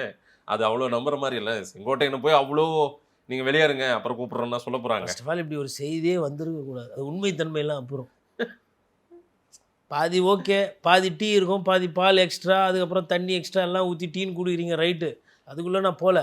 பட் இப்படி ஒரு செய்தியே வரக்கூடாதுல்ல. நீங்கள் என்ன சொல்லி அதாவது ஒரு செங்கோட்டையன் வந்தவொன்னா ஏதோ ஒரு பெரிய கூட்டணி கட்சி வந்தது போல் தாவேக்கா தூக்கி வச்சு பேசினீங்க. செங்கோட்டையன் என்ன பண்ண போகிறார் ஒண்டி பாருங்க அப்படின்னா கொஞ்சம் நேரம் வெளில வெயிட் பண்ணுங்கன்னு செய்தி வருது. இனி விஜயனுடைய அந்த ரூட் மேப்பே இவர் தான், இனி எல்லாமே மாறப்போகுது. அது வண்டி எத்துன்னு பஸ் எத்துன்னு வெளில போனால் தான் ரூட்டு மேப்பு, வெளில போகாதுக்கெல்லாம் ரூட்டு மேப் இல்லை. இவர் அப்படியே ஹெலிகாப்டர் ட்ரோன்னு சுற்றின்னு அப்படியே மேலே போய் பனையூர்லேருந்து அப்படியே சிபிஐ ஆஃபீஸு, அப்படியே புனித கோட்டை, அப்படியே பீச் மேலே சுற்றி அப்படியே டாட்டா காமிச்சிட்டு அப்படியே போயிடுவார் நீலாங்கர வழியா. இதான் நடக்கும். இவரை பார்த்தா தெருவாக போய் ஓட்டு கேட்குற மாதிரி தெரிதா? இந்த நாட்டினுடைய தேசப்பிதா நூட்டில் எல்லாரும் காந்தி தாத்தா படம் தான் வச்சுக்கிறோம். எதுக்கு வச்சோம்? காந்தி அவர்கள் போகாத தண்டி மார்ச்சா, இல்லை நடக்காத தெருவா, போகாத போராட்டமா, கலந்துக்காததா? காந்தியை விட நீங்கள் பெரிய பிரபலம் இந்திய திருநாட்டில் சார். அவர் சொகுசு வாழ்க்கைக்கு சொந்தக்காரர் ஆகிட்டார். அவர் இதய கனின்னு காட்டுறாரு, ஆனால் அவர் எட்டாக்கனி. நான் என்ன சொல்கிறேன்னா அவர் சகஜமாக ஆகட்டும், மற்ற அரசியல் தலைவர்கள் போல் மாறட்டும். இப்போது எடப்பாடி பழனிசாமி படம் நடிச்சா நீங்கள் ஏற்றுக்குவீங்களா? அவர் படம் பார்க்குறதே இல்லை, அது வேறு விஷயம். சரி, ஸ்டாலின் சார் வந்து ஸ்டாலின் டெம்பிள் மாதிரி ஏதோ ஒரு படம் நடிக்கிறாரு, ஆக்ஷன் படம், நீங்கள் ஏற்றுக்குவீங்களா? இல்லை ஓபிஎஸ் ஐயா இப்போ அரசியல் வாழ்க்கை சரியில்லை, பட்டினத்தார் மாதிரி ஒரு கேரக்டர் போட்டு நடிச்சா நீங்கள் பார்ப்பீங்களா? இதுக்கு சிரிக்கிறீங்க. ஆனால் விஜய் அரசியல் பண்ணுறாருன்னா ஒண்டி கரெக்டு தான், புதுசு தான். சார் புதுசுன்னா அது கரெக்டாக இருக்கான்னு பார்க்கணும். ஒருத்தர் சில குறைகள் இருக்கலாம் சார். சார் குறைகள் இருக்கலாம் சார், குறையே இருக்கக்கூடாது மொத்தமாக. இப்போ சரி, அவருக்கு இப்போ இந்த நேரம் என்ன பண்ணியிருக்கோம் சார், கட்சி அரசியல் கட்சி நடத்துறாருல, இப்போ நேற்று முடிச்சுட்டு வந்துட்டார், சொக்காலாம் மாற்றின்னு போகும்போது வெள்ளை கலர் சொக்கா, வரும்போது ஏதோ லைட் ப்ரௌன் நினைக்கிறேன், முடிச்சுட்டு வந்தார்ல. இப்போ என்ன பண்ணணும் அவர், இன்னைக்கு என்ன பண்ணியிருக்கணும்? இன்னைக்கு அவருக்கு ரெஸ்ட் வேணும்ல. எதுக்கு? நேற்றுலாம் சிபிஐல ஃப்ளைட்டு ஓட்டின்னு போகல நீங்கள், ஃப்ளைட்டில் உட்காந்து தானே போனீங்க. பைலட்டா 8 மணி நேரம் வண்டி ஓட்டினாரு, அதனால் பிரேக்கு. இண்டிகோவில் இருக்கிறீங்களா நீங்கள்? என்ன சார் ரெஸ்ட் வேண்டிக்கிட்டு அரசியல்வாதி? 3 மாதம் தான் சார் வேலை, எப்போ போகுது எப்போ முடியுதுன்னு தெரியாது. எலெக்ஷன் கமிஷன் பிகில் எடுத்து ஊற்றிட்டாங்கன்னா தான், அப்புறம் நிற்க நேரம் இருக்காது. ரிசல்ட்டில் இப்போவே அவங்க 30% 25% ஆதவர்ஜனா சொன்னார் பார்த்தீங்களா? அவங்க பெரிய நம்பர். ஆமாம், அவர் தான் ஆளை வச்சு எடுக்கிறாருன்றாங்க, அவர் தான் சொல்லுவார். சார் மீடியா ஸ்பேஸையும் பர்செப்ஷனையும் ஹேண்டில் பண்ணி இந்த கூட்டத்தை காட்டி அவங்க ட்ராமா பண்ணிகிட்டு இருக்கிறாங்க, அரசியல் கட்சி நடத்தலை. இது வந்து நான் இன்றைக்கி பேசுகிறது எல்லாம் நானும் ஆன் ரெக்கார்ட் தான் பேசிகிட்டு இருக்கேன். நான் சொல்கிற ஒவ்வொரு வார்த்தைக்கும் நான் வந்து பொறுப்பேற்றுக்கணும். பொறுப்பற்ற முறையில் நான் வந்து சும்மா கட்சிக்காரர்கள் போல் ஒரு பத்திரிகையாளர்கள் பேசிட்டு போக முடியாது. எனக்கு 22-23 வருஷம் அனுபவத்தில் நான் பேசுகிறேன். நான் மற்ற கட்சி தலைவர்கள், மற்ற சட்டமன்ற உறுப்பினர்கள், ஊழல்வாதிகள், ஊழல் செய்யாதவர்கள், நல்லவர்கள், கெட்டவர்கள் பண்ணிய அரசியலை வைத்து நான் கம்பேர் பண்ணி பேசுகிறேன். இந்த அரசியலுக்கு எவ்வளோ ஓட்டு கிடைக்கும்னா உங்களால் சிஎம்லாம் ஆக முடியாது, கூட்டணி ஆட்சிக்கு கூட உங்களுக்கு இடம் இருக்காது. அரவிந்த் கெஜ்ரிவாலால் ஜெயிக்க முடிந்தது, பகன்சிங் மானால ஜெயிக்க முடிஞ்சது பஞ்சாப்ல. ஏன் விஜய் ஒரு மாஸ் ஒரு கரிஷ்மேட்டிக் ஹீரோவாக இருக்காரு, இன்னைக்கு அவரை நம்பி ஒரு பெரிய கூட்டம் வருது. இன்னைக்கு அந்த கூட்டம் அவருக்கு வந்து முகத்தை காட்ட தேவையில்ல, பேச தேவையில்ல, அதெல்லாம் வேணாங்க, அவரை பார்க்க மட்டும்தாங்க நாங்கள் வந்தோம், அவரை பார்த்துட்டு போகிறதுக்காக தான் வந்தோங்க அப்படின்னு சொல்கிற கூட்டத்துக்கு மத்தியில் அவங்க ஃபுல்லாக ஓட்டாக தானே போட போகிறாங்க இவருக்கு. சூப்பர், அருமையான எடுத்துக்காட்டு நீங்கள் சொன்னது. இப்போ நானும் ஒரு எடுத்துக்காட்டு சொல்கிறேன். கில்லி படம் பார்த்துருக்கீங்களா? கபடி நல்லா விளையாடுவார்ல. ஆமாம். பிகில் ஃபுட்பால் சூப்பராக விளையாடுவார் இல்லையா? அப்போ நல்ல ஓட்டப்பந்தயம் எல்லாம் பண்ணுவார். உசைன் போல்ட் கூட ஓட விடுவோமா சார்? அடிப்படை ஒரு விஷயத்துக்கு பயிற்சி, அடிப்படை ஒரு விஷயத்துக்கு நேரத்தை ஒதுக்கணும், அடிப்படை ஒரு விஷயம் தவறுகளை திருத்திக்கணும். இதெல்லாம் அடிப்படைகள் நான் பேசுகிறது. ரொம்ப ரொம்ப முக்கியம், டைமுக்கு போகணும். நீங்கள் சாதித்தவர்கள் எல்லாமே பார்த்தீங்கன்னா பங்க்சுவலாக இருப்பாங்க. சிபிஐ ஆஃபீஸ் கொண்டு கரெக்டாக போகிறீங்க டைமுக்கு, அப்போ ஒண்டி குறுக்காம இருக்கா யாருமே வரமாட்டுறாங்க. ஊருக்கே தெரியும்ல, பனையூர்லேருந்து நீங்கள் விமான நிலையம் போகிறீங்க, விமான நிலையத்துலேருந்து டெல்லி போகிறீங்க, டெல்லியில் ஓகே இந்தியா அங்கே போய் அங்கெல்லாம் வந்து நம்ம ரசிகர்கள் கூட மாட்டாங்க. சிபிஐ அலுவலகம் போகும்போது ஏன் ரசிகர்கள் வெளில வந்து ரோட்டில் நிற்கல? அதே தலைவர் தானே, தாவேக்கா இன்னும் கட்சி இருக்குல்ல, நடத்துகிறீங்க தானே, போகிறீங்க வரீங்க. அதே மாதிரி 2வது வாட்டி போகிறீங்க வரீங்க. சென்னையிலேருந்து வீட்டுக்கு வரும்போது ஏன் வீட்டுக்கு முன்னாடியே தொண்டர்கள் சேரல, விமான நிலையத்தில் ஏர்போர்ட்டில் சேரல? இதே மதுரைக்கு ஷூட்டிங் போகிறோம் அப்படின்னும் போது சொன்னோம்னா வராதிங்க, அப்போ வராதிங்கன்னா வாங்கன்னு அர்த்தம். சொல்லிவிட்டு அன்றைக்கி கூட்டத்தை காட்டி இந்த கூட்டம் போதுமா, இன்னும் கொஞ்சம் வேணுமா? இந்த காலேஜ் பசங்கள்லாம் பண்ணுவாங்க தெரியுமா, லாஸ்ட் பெஞ்சில் உட்காந்து வாத்தியார் படி சொல்லுவாங்க, படிக்க மாட்டான். அண்ணன் மாசு, அண்ணன் டிராகன், அண்ணன் அது இது, அப்புறம் அரியர், அப்புறம் பார்த்தா அண்ணன் டிராகன் அங்கேயே உட்காந்து இருப்பார். இந்த கஷ்டப்பட்டு பச்சவெல்லாம் டாட்டா பை பாய் வேலைக்கு போகிறேன்ட்டு போயிடுவாப்பில், குடும்பத்தை காப்பாற்ற. இதுதான் இங்கே தான் போயின்னு இருக்குது. பேசுகிறதுக்கு இனிமையாக இருக்கும்.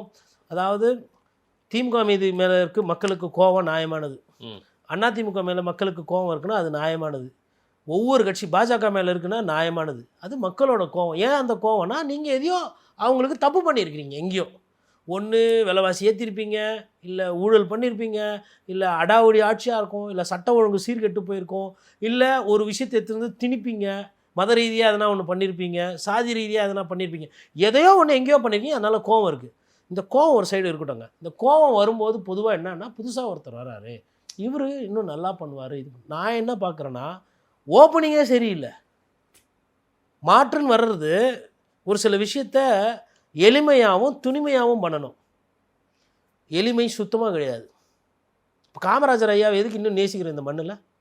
சார் காமராஜர் காலம் அவர் அரசியல்வாதி தானே? ஒன்னா சார் இல்ல நீங்க தானே சொன்னீங்க இவர் புதுசா வராரு பயங்கரமா பயங்கரமா. சார் ஜோல்னா போய் மாட்டிக்கிட்டு சைக்கிள்ல போக முடியும் விஜய் அதுக்குன்னு. ஏன் அப்போ காமராஜர் வந்து நான் சரி ஐயோ அது என் மேலே தான் தப்பு. விஜய் அவர்களும் காமராஜரை ஒப்பிடக்கூடாது. நான் அதை திரும்ப பெற்றுக்கிறேன். நீங்கள் இந்த கேள்வியில் நீங்கள் என்னை மடக்கிட்டீங்க. ஆனால் இப்போ நான் கேட்குறேன், சரியா? இவர் கம்யூனிஸ்ட் தலைவர் இருக்கிறாரு, நல்ல கண்ணுகிறாரு.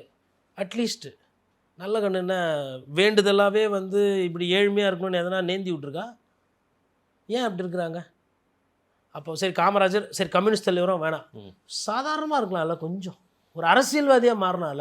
அரசியல்வாதினா நான் சொல்கிறது குறைந்த அளவுக்கு திரு எடப்பாடி பழனிசாமி போன்று இல்லை திரு ஸ்டாலின் அவர்கள் போன்று அப்படியாச்சும் இருக்கலாம்ல. உதயநிதி ஸ்டாலினும் ஓகே உங்கள் அளவுக்கு பெரிய நடிகர் இல்லை அவர். ஏதோ ஒரு நாளைக்கு ஒரு 100 பேரை பார்க்குறாருல, 100 பேரை நான் பார்க்குறாப்புல உதயநிதி ஸ்டாலின். லேட்டாக எழுந்துக்கிறாரு, காலைல எழுந்துக்கிறாரு, பர்சனல் லைஃப் எப்படின்னா போட்டோம். கட்சிக்காரங்களா ஒரு நாளைக்கு உதயநிதி ஸ்டாலின் 100 பேரை பார்க்குறாரா இல்லையா? ஏன் பார்க்கணும்?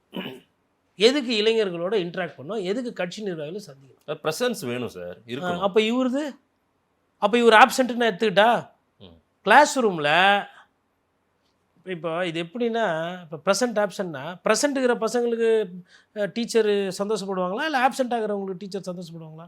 பிரசன்ட் தான். அப்போ ஏன் மக்கள் ஒண்டி அப்படி நீங்கள் யோசிக்க மாட்டேறீங்க? அதாவது அப்போ என்னன்னா விஜய் அண்ணா வந்து ஓட்டு கேட்க மாட்டார், தொகுதியாக வரமாட்டார், பொதுக்கூட்டம் பேச மாட்டார், அப்புறம் மாநாடு எதுவும் போட மாட்டார், அதுக்கப்புறம் போராட்டம் நடத்த மாட்டார், அஜிடேஷனு, அப்புறம் இந்த மாதிரி விஷயம் யாருன்னா இது பண்ணாலும் அவங்களெல்லாம் கூப்பிட்டுலாம் பேசி கீசி அரசியல் பண்ண மாட்டார். ஆனால் அவருக்கு நம்ம ஓட்டு போட்டு அவரை முதலமைச்சராக உட்கார வைக்கணும். ஏன் அப்படின்னா எங்களுக்கு திமுக பிடிக்கல, அதிமுக பிடிக்கல. இது கரெக்டாக இந்த பிரச்சாரம்? சரி அவங்க 2 பேர் தப்பு அப்படின்னா இவர் தானே அதை சொல்லணும். அதை சொல்கிறதுக்காச்சும் எதனா பண்ணுறாரா? இப்போ ஏதோ நெருக்கடி கொடுக்குறாங்க சார் பிஜேபி, அமித்ஷாவால் ஏதோ நெருக்கடினா வாயில் இப்படி தான் சார் போட்டு வச்சு தச்சு விட்டுணும், இப்படி பேச விடாமல். என்ன சார் நெருக்கடி கொடுத்தாங்க?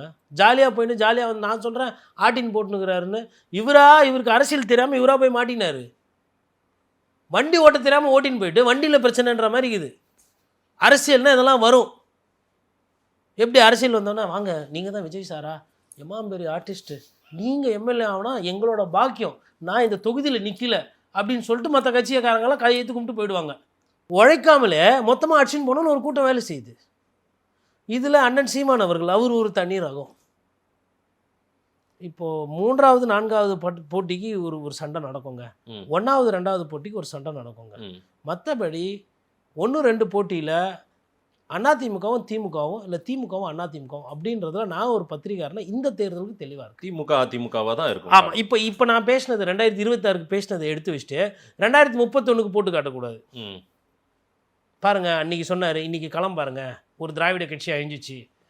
இன்றைக்கி அடுத்த 3 மாதத்தில் அடுத்த 45 நாளில் என்ன நடக்கும் அப்படின்றது நம்ம ஓரளவுக்கு கணிக்க முடியும்.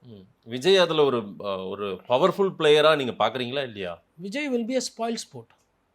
ஸ்பாயில் ஸ்போர்ட்டுன்னா அவர் ஜெயிக்க மாட்டார், ஜெயிக்கிறவங்கள இல்லை. நான் உங்களுக்கு புரிகிற மாதிரி சொல்கிறேன். உங்கள் தட்டில் சாப்பாடு இருக்குது, நம்ம தம்பி தட்டில் சாப்பாடு இருக்குது, உங்கள் 2 பேருக்குள்ளே யார் வேகமாக சாப்பிட்றீங்கன்னு சண்டை நடக்குது. நான் சாதத்தையும் சாப்பிட மாட்டேன், உங்களையும் சாப்பிட மாட்டேன், தட்டி விட்டு போயிடுவேன் தட்டை. விஜய் அந்த வேலை அந்த வேலை தான் பண்ணுறாரு. சரி, வேறு எதுவும் பண்ண போகிறதில்ல. பிஜேபி ஆசைப்படுது போலையே என்டிஏ கூட்டணிக்குள் விஜயை கொண்டு வரணும்னு ஏதோ முயற்சி நடக்கிற மாதிரி தெரியுது. அது போன மாதம் கரூருக்கு முன்னாடி, இப்போ கிடையாது. இல்லை எடப்பாடியும் ஆசைப்பட்டார்ல, அது முன்னாடி, இப்போ கிடையாது. அதுவும் போன மாதம். சார் ஒரு கணக்கு சொல்கிறேன், மொத்தம் இருக்கிறது 214 தொகுதி. ஆமாம். திமுகவும் அதிமுகவும் குறைஞ்சபட்சம் 150 சீட்டில் நிற்கணும்னு நினைப்பாங்க. அது லாஜிக்கா இல்லையா? ஏன் லாஜிக்னா 80% நீங்கள் பெரிய பெரிய கட்சி நீங்கள் ஜெயிக்கிறீங்க, அப்படி அவங்க ஜெயிச்சது கிடையாது, ஜெயிக்க போகிறதும் இல்லை. அப்படின்னா தான் அவங்களுக்கு 120 சீட்டு வரும். எது 150ல் நின்று இல்லை 150ல் நின்று ஒரு 120 ஜெயிக்கணும்னாமே நீங்கள் 80% பர்ஃபார்மன்ஸ் காட்டணும், இல்லை 70% காட்டணும் குறைஞ்சபட்சம். சரி, 70 to 80%. அப்போ தான் தனியாக உட்கார முடியும். இப்போது அதிமுக எடுத்துக்கோ, என்டிஏ கூட்டணி குறைஞ்சபட்சம் போன வாட்டி 20 சீட்டு கொடுத்தாங்க பாஜகவுக்கு. நயினார் போய் பேசி கீசி ஜி வந்து ரொம்ப கோவமாகறாரு, ஓபிஎஸ்ஸை சேர்க்க சொன்னார், நீங்கள் சேர்க்க மாட்டேன்ட்டீங்க, செங்கோட்டையனை வேறு எங்களை பார்த்ததுனால நீக்கி விட்டீங்க, அதனால் ஒரு 5 சீட்டு கூட கொடுங்கன்னு பேசி கீசி வாங்கிடுறாரு. 25. அன்புமணி ராமதாஸ் ஒரு 15 சீட்டு வாங்கிடுறாரு. எவ்வளோ ஆச்சு? 40 ஆச்சு. டிடிவி தினகரன் அவர்களுக்கு 10 15. ஸோ இவங்களுக்குள்ளவே வந்து ஒரு 55 சீட்டு போயிடுச்சு, இல்லை 50 சீட்டு போயிடுச்சு. மிச்சம் இருக்கிறது வந்து விஜய் வராருன்னு வச்சுக்கோங்களேன், விஜய் குறைஞ்சது 50 சீட்னா கேட்பார், இல்லை 45 40 சீட்டு அதுவாச்சும் கொடுக்கணும். அதுக்கு கம்மியாக கொடுத்தீங்கன்னா அந்த கூட்டணியே தேவையில்லை, விஜய் ரசிகர்கள் சோர்ந்து போயிடுவாங்க, உழைக்க மாட்டாங்க. சரி, அவங்க ரசிகர்கள் வந்து உன்னதமானவங்க. நான் எந்த ஒரு பேட்டியிலையோ எதுலேயுமே வந்து விஜயோட ரசிகர்களையோ விஜயோட தொண்டர்களையோ ஒரு வார்த்தை நான் தப்பாக பேசினது கிடையாது, தப்பாக பேச மாட்டேன். அவங்கெல்லாம் உங்களை தப்பாக பேசுகிறாங்க. அவங்க பேசிட்டோம் சார், அது அவங்களோட உரிமை சார்.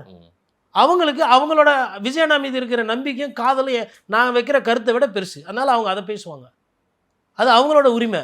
என்னை திட்டுட்டோம் ஏசிட்டோம், ஆனால் ஏன் தொழில் தர்மம் என்னோடது களத்தில் நடக்கிற சொன்னோம். ஏன்னா அவங்க உண்மையாக உழைக்கிறாங்க, உண்மையாக பாசம் வச்சுருக்கிறாங்க. ஆனால் அதுக்கேற்ற உழைப்பு தலைவர் பண்ணுறது இல்லைன்றது யாருன்னா ஒருத்தர் சொல்லணும்ல. சரி, செங்கோட்டையனுக்கு வந்து என்னை பார்க்க மாட்டேன்றாங்க, பார்க்க மாட்டேன், வள்ளுக்குள்ளே இருக்கும், வெளில சொல்ல முடியாது. யாருன்னா ஒருத்தர் சொல்லணும்ல அதை வெளியில். புஷி ஆனந்துக்கும் நல்லா தான் போயிடுச்சு. 84லேருந்து நான் இட்டுனாந்து போயிருந்தேன். இப்போ ஆளுக்கு வந்துட்டாங்க, இட்டுனாந்து போகிறதுன்னு உள்ள வருத்தம் இருக்கும்ல. அதை என் போன்ற ஒரு பத்திரிக்காரன் பேசணும்ல. அந்த குறைந்தபட்சம் ஜனநாயகத்தை சொன்னாதானே. இப்போ ஜானாரேகசாமி கூட இல்லை, எல்லாம் ஊரில் இருக்கிறவங்களாம் என்னையே சொல்கிறான், கைதுன்றான், அதுன்றான், இதுன்றான், பெயிலுன்றான். இவர் வேற பேசவே மாட்டார், இவருக்கு எது ஒன்றாலுமே பேச மாட்டார், என்ன நட்டாத்தில் விட்டுருவாரோ இருக்கும்ல. யார் ஜானாரி? இப்போ இந்த ஜானாரேகசாமிக்கு ஒரு மனநிலை இருந்தால் அதை பேசுறதுக்கு என்ன போன்ற ஒரு பத்திரிக்காரன் வேணும்ல. சரி, அதனால தொண்டர்கள் வந்து உண்மையானவர்கள், உன்னதமானவர்கள். ஏடிஎம்கே அந்த அலைன்ஸை பற்றி எல்லாம் சொல்லி அப்போ அதில் வந்து என்னன்னா, அப்போ அந்த தொண்டர்களுக்கு குறைஞ்சது ஒரு 50 சீட்டுன்னு வச்சுக்கோங்களேன், அவங்க எதிர்பார்ப்பாங்க. அப்போ விஜயண்ணாக்கு 50, தாவேக்காக்கு மிச்சம் ஆல்ரெடி ஒரு 50 சீட்டு நம்ம சொல்லிட்டோம். 100 சீட்டு நீங்கள் கொடுத்துட்டீங்கன்னா விஜயை கூப்பிட்டு மிச்சம் 130 நாள் எடப்பாடி பழனிசாமி போய் நிற்பாரா? ஆல்ரெடி டெப்டி சிஎம்மாக ஓபிஎஸ் இருந்து சில பல பிரச்சனை. இப்போவே டிடிவி சொல்கிறாரு கூட்டணி ஆட்சி தான் போலன்னு. கூட்டணினா பிஜேபியும் அதை விரும்பும். ஆமாம், எடப்பாடி பழனிசாமி அதை விரும்ப மாட்டார்ல. எனக்கு அப்படி எல்லாரையும் சேர்த்து அகாமடேட் பண்ணின்னு போனோன்னா எதுக்கு செங்கோட்டையன் நிற்கணும், எதுக்கு ஓபிஎஸ் நிற்கணும், எதுக்கு சசிகலா அவர்கள்ட்ட பிரியணும், எதுக்கு டிடிவி தினகரன் வெளில போனோம் இல்லை நீக்கணும்? நானும் பொதுச் செயலாளர், இது எங்கள் கட்சி, நாங்கள் பார்த்துக்குறோம். எனக்கு தேவையானவங்க இல்லை இந்த கட்சியை வழி நடத்துறதுக்கு என்ன மாதிரியா நிறைய பேர் இருக்கிறாங்க. தங்கமணி இருக்காப்புல, சிவி சண்முகம் இருக்காப்புல, வேலுமணி இருக்காப்புல, ஜெயக்குமார் இருக்காப்புல, அப்படின்னு அவங்க ஒரு ஆளுங்களை ஒரு அண்டர்ஸ்டாண்டிங்கில் போயிட்டுருக்காங்க. அப்படி இருக்கும்போது விஜய்க்கு நீங்கள் இதுக்கப்புறமா அதிகமான சீட்டு கொடுத்தீங்கன்னா அதிமுக அது சிக்கல். அதிமுக ஆட்சியாக இருக்குது, அது ஒரு கூட்டணி ஆட்சியாக இருக்கும். இது திமுகவும் விரும்பாது. திமுக அவங்க சீட்டு கொடுக்கும் போதும் திமுக கூட்டணி ஆட்சிக்கெலாம் தயாராக இல்லை. நாங்கள் வந்து கூட்டணிக்கு வாங்க, இந்த ஆட்சியில் பங்கு அதிகாரத்துக்கு பங்குல அதிமுகவும் தயாராக இல்லை, திமுகவும் தயாராக இல்லை. அதுதான் இவங்களோட மனநிலையாக ரொம்ப நாளாக இருந்திருக்குது. இன்ஃபேக்ட் அதிமுக பலவீனமாக இருந்த காலத்தில் இதை பற்றி பேசுகிறோம். அதிமுக ஒருவேளை பழைய பலத்தோடு இருந்ததுன்னா கூட்டணியே இல்லாமல் தனியாக நின்றுலாம் காட்டியிருக்கிற ஒரு கட்சி அது. அதனால் இப்போ விஜய் அவர்களே வந்தாலும் டெப்டி சிஎம் போஸ்ட் ஆஃபர் இருந்தது அவர் காலத்தில். நீங்கள் வந்து பவன் கல்யாண் மாதிரி ஆகலான்னு. இப்போ அந்த ஆப்ஷன் இருக்கிற மாதிரி தெரில விஜய்க்கு. இல்லை எதுக்கு கேஸை போட்டு டைட் பண்ணிட்டு ட்ரையல் பார்க்க விட்டு கோர்ட்டாக சுற்றி இருந்தால் அதுக்கே நேரம் இருக்கும்ல. எதுக்கு தேர்தல்? என்ன சார் இப்போ விஜய்க்கு அப்போ இந்த சிக்கல் முடியல, இன்னும் தொடரும்ன்றீங்க சார்? நான் வந்து அவருக்கு வரப்போகிற பிரச்சனைகளை பற்றி நான் முன்கூட்டிலேருந்து ஃபர்ஸ்ட்லேருந்து பேசிக்கிட்டு இருக்கிறேன். அவருக்கு அந்த போதிய நேத்தோட முடிஞ்சிருச்சுன்னு நினைக்கிறேன். நேத்தோட சிபிஐ இது முடிஞ்சுது. திருப்பி மறுபடியும் பல்லு வளர்க்கும் போது அதிகாரி இல்லை, அந்த கேள்வி கேட்கல, மறுபடியும் இன்னொரு வாட்டி வர சொல்லுங்கன்னா இவனா கோர்ட்டுக்கு போவாங்களா? சம்மன் எனக்கு கொடுக்கக்கூடாதுன்னு ஸ்டே வாங்குவாங்களா? ஒன்றும் பண்ண முடியாது, போய் தான் ஆகணும். சரி, இப்போ குத்தது என்ன summon? Witness summon. Suspect summon குத்தா சார்ஜ் ஷீட்டில் எஃப்ஐஆரில் பேரை சேர்த்துட்டு இப்போ எஃப்ஐஆர் யார் போடுறது? ரொம்ப பயப்படுத்தாதீங்க சார், நீங்கள் வேற. அவரை அல்லு அர்ஜுனுக்கு இது நந்துதா இல்லையா? சரி சார், ரைட்டா? ஹேமந்த் சோரனுக்கு இது நந்துதா இல்லையா? நடந்துச்சு. சுவேந்து அதிகாரிக்கு எதிர்கட்சியில் இருந்தபோது நந்தது. பிஜேபியில் வந்தவொன்னே இன்றே இனிதே நல்ல நேரம் இனிதே ஆரம்பம். இன்னொருத்தர் சொன்னார், பிஜேபியில் சேர்ந்ததுக்கு அப்புறம் தான் நான் நிம்மதியாக தூங்குறேன், இப்போ தான் நான் அரசியல்வாதியாகவே உணர்றேன். இதெல்லாம் யார் சொன்னது? இந்த நாட்டில் இருந்து அரசியல்வாதிகள் சொல்கிறது. புரியுதுங்களா? அதனால் அதெல்லாம் you have to read between the lines. இப்போ விஜய் இன்னைக்கு தேதியில் நடிகர் அல்ல, அரசியல்வாதியை அரசியல்வாதி போல தான் நடத்துவாங்க. சரி, எதுக்கு பொன்முடியா இந்த கேஸு அந்த கேஸுன்னு போகிறாங்க? மண்ணு திருடின கேஸு அது ஒரு பிரச்சனை. அதுக்கப்புறம் எதுக்கு சுயமோட்டோவாக கோர்ட்டு எடுக்குது? மண்ணு போனது உண்மை, திருடின்னு போனது யார் தெரில, இந்த கேஸு உடனே முடிக்குது. ஐ ஸ்மெல் சம்திங் ஃபிஷி அப்படின்னு சொன்னாரா இல்லையா ஆனந்த் வெங்கடேஷ்? ஆமாம். எதுக்கு எடுத்தார்? சட்டப்படி அது கரெக்டு தானே? நீங்கள் இது திருப்பிலாம் விசாரிக்கக்கூடாது சொல்ல முடியாது இல்லையா? இல்லைங்க, கீழே பஞ்சாயத்து முடிஞ்சு போச்சு, கீழ்கோர்ட்லேயே தீர்ப்பு வந்துச்சு, எப்போ எதுக்குப்பா மேல் கோர்ட்டுக்குது கேட்கலாம் இல்லையா? கான்ஸ்டியூஷன் 226 சுயமோட்டோ பவர்ஸ் இருக்குது. அதனால் வந்து எந்த கேஸு எப்போ வேணால் கோர்ட் எடுக்கலாம். அதேமாரி விசாரணை அதிகாரிகளுக்கு எப்போ வேணால் சம்மன் கொடுக்கலாம்.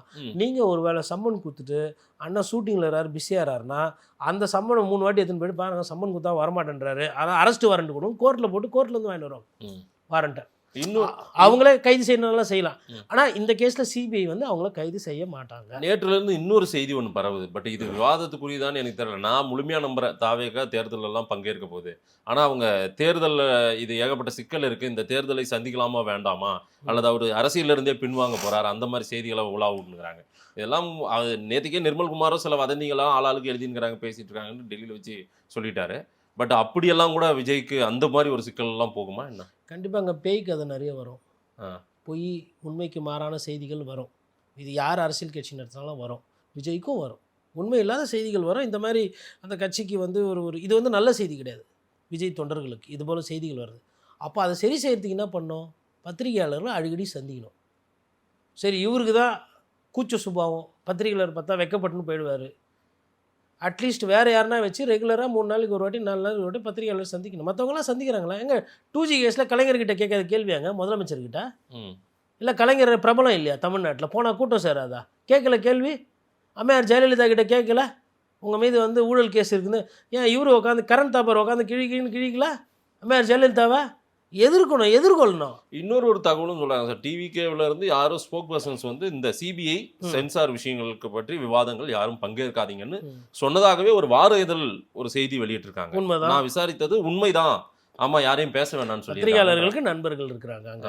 அந்த நண்பர்கள் அவங்க தாவேக்கால இருக்கிற நண்பர்கள் கேட்கும்போது எதனா சொல்லுங்கள் கேமராவில், இது உங்களுக்கு என்ன தோணுதோ அதை சொல்லுங்கள், உங்கள் தரப்பு நியாயத்தை சொல்லுங்கள், விவாதத்துக்கு வாங்க, இப்போ பேட்டி கொடுங்க, பத்திரிகை கொடுங்க. ஐயோயோ அதை பற்றி பேச மாட்டோம், இதுதான் பதில். சென்சாரை பற்றியும் பேச மாட்டோம், சிபிஐ பற்றியும் பேச மாட்டாங்க. இது 2 தான் இப்போ அவங்களுக்கு பிரச்சனையே சார். அவங்க எதை பற்றியும் பேசாமல், நான் தான் சொன்னால, உழைக்காமல் பேசாமல் ஒரு பிரச்சனையை உணராமல் மொத்தமாக லம்பாட்சின்னு போனோம் அப்படின்னு பார்க்குறாங்க.